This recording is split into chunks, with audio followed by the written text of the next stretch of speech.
Can we just take a minute to look how absolutely sick-minded, filthy and disgusting these Muslims are when they talk? Listen to this. This is a comment on my friend. She has a YouTube channel. This is a comment left to her by a Muslim who thinks she's a Christian. She's not a Christian. She's actually a Hindi. So the comment says, and it's a quote from the Bible, "She lusted after her lovers whose genitals were like that of donkeys and whose semen was like that of horses.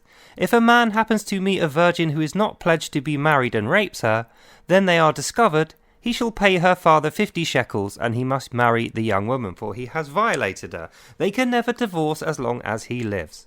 Yep, the Torah allows for rape victims to be sold. Truth hurts, doesn't it? Now, Neha is not a Christian, right? Keep that in mind. So when she answers, she doesn't know any better.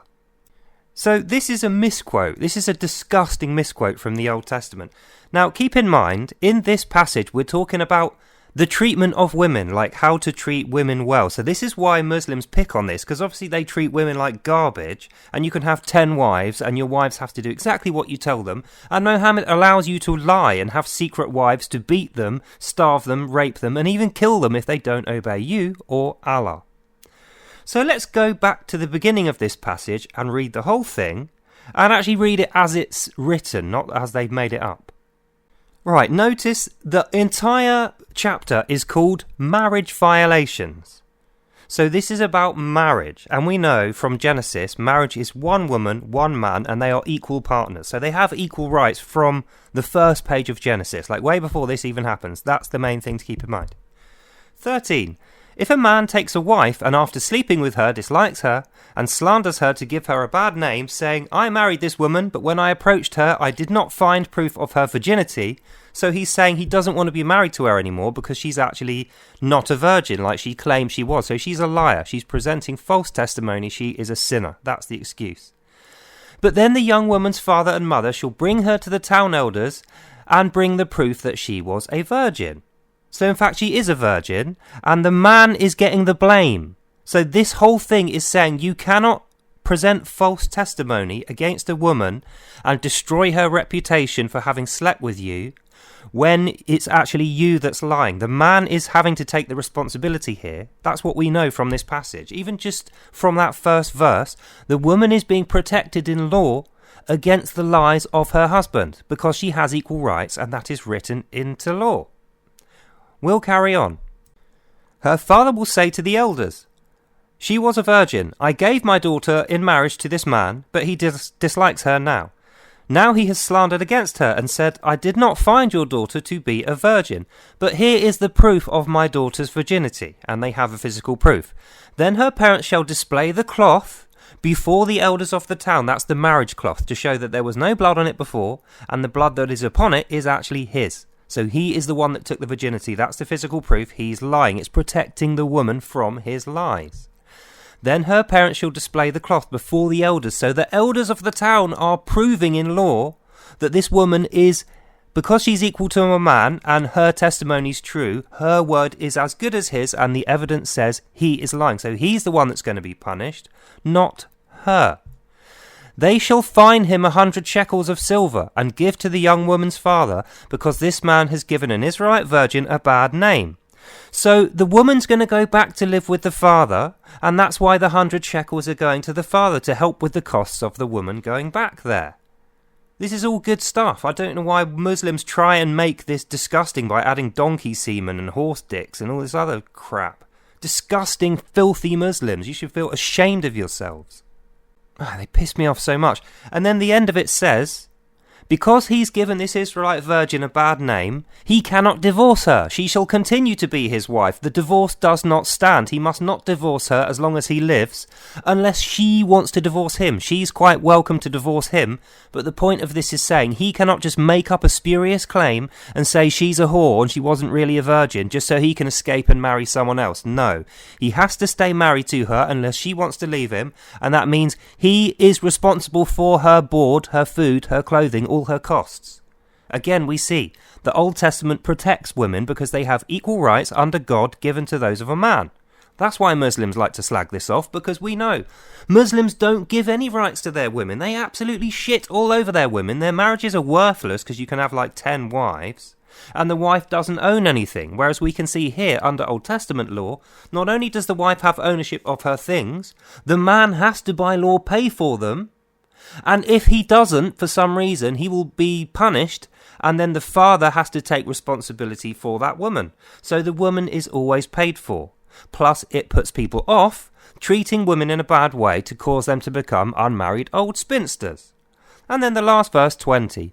If, however, the charge is true, and no proof of the young woman's virginity can be found, she shall be brought to the door of her father's house, and there the men of the town shall stone her to death. So obviously we don't do this anymore, but that's if she has presented false witness and tried to destroy the reputation of an innocent man, and also put costs on her father. Now, obviously, we don't stone people to death anymore because it's bad. But at the time, the reason it was done is because you had to have a bloodline, otherwise your family would die out. We didn't have, like, benefit systems or anything. Certainly, living in tribes in the desert, life was a lot more difficult. And obviously, they didn't have Jesus at this point, so they didn't know any better. But how shameful and disgusting are the Muslims and their propaganda?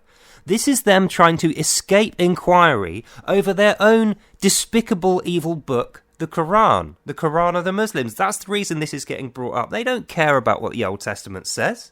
It's not like they're bound by God's commandments. It's not like they read the Old Testament. And even so, they still had to add the bit about the donkeys and the horses and make it just disgusting. So now we know, never trust a Muslim. They are shameful, disgusting propagandists, and they do this to escape inquiry over their own filthy, evil book. And we can read the rest of it just to make sure we know this Muslim's talking absolute nonsense. 22. If a man is found sleeping with another man's wife, both the man who slept with her and the woman must die. You must purge the evil from Israel.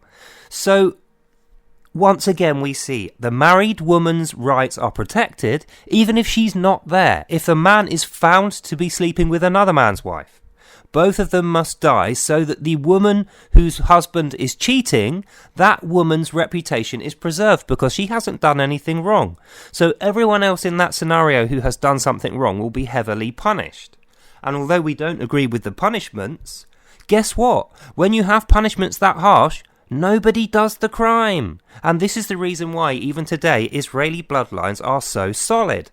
Because barely anyone ever cheats on their wife. Barely anyone is ever raped. Barely anyone commits any sexual crimes. And in fact, like 99% of the sexual crimes in that country, guess who's doing them? By the government statistics, you can see it is 99% Muslims who do those crimes. Guess why they're doing those crimes? Well, because the Quran encourages filth and sin and sexual deviancy, and it doesn't give women rights and protections equal to that of a man. It makes them lower than animals. Let's carry on. 23. If a man happens to meet in a town a virgin pledged to be married and then he sleeps with her, you shall take both of them to the gate of that town and stone them. The young woman, because she was in a town and did not scream for help, i.e. she's not really getting raped, she's just making a false accusation because she wanted to sleep with a guy, and now she's been caught, she's calling him a rapist. So this directly relates to the last bit. This is saying to women, don't think just because this favours you and gives you an extra protection and power that men do not have, that you can then weaponise that, sleep with whoever you want, and then just say that they're a rapist. If you don't scream for help when you're sleeping with someone, if you don't resist openly, then you cannot say rape.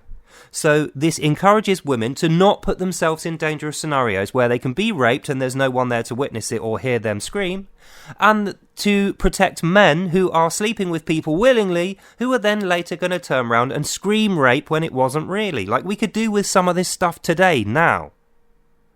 And then that leads us back to the bit we started upon. So we know if we read the full thing and we don't add anything disgusting like that Muslim filth merchant did about the donkey dick and the horse semen or whatever the hell. I mean, doesn't that just give away what goes on in the filthy, disgusting mind of the Muslim? When they feel like, even when they've got the Old Testament here, which we freely say has been superseded now, we don't follow these anymore. We have more modern, good, better rules than this. Even so, they still have to add animals and rapes and slave sex, and disgusting stuff in there. Otherwise, they don't have a leg to stand on.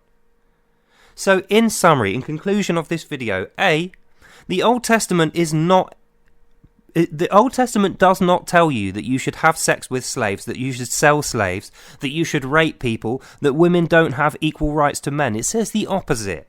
Genesis 1 says, God saw that Adam was lonely and created him an equal partner in marriage. One equal partner in marriage, who is Eve, who is equal to him. Equal partners in marriage. Muslims, I hope you'll take a note of this, you disgusting, filthy-minded animals. You are absolute sickos. And stop talking about the truth as if you know it, because if you knew the truth, you wouldn't be adding in bits about horse semen and donkeys' penises, would you?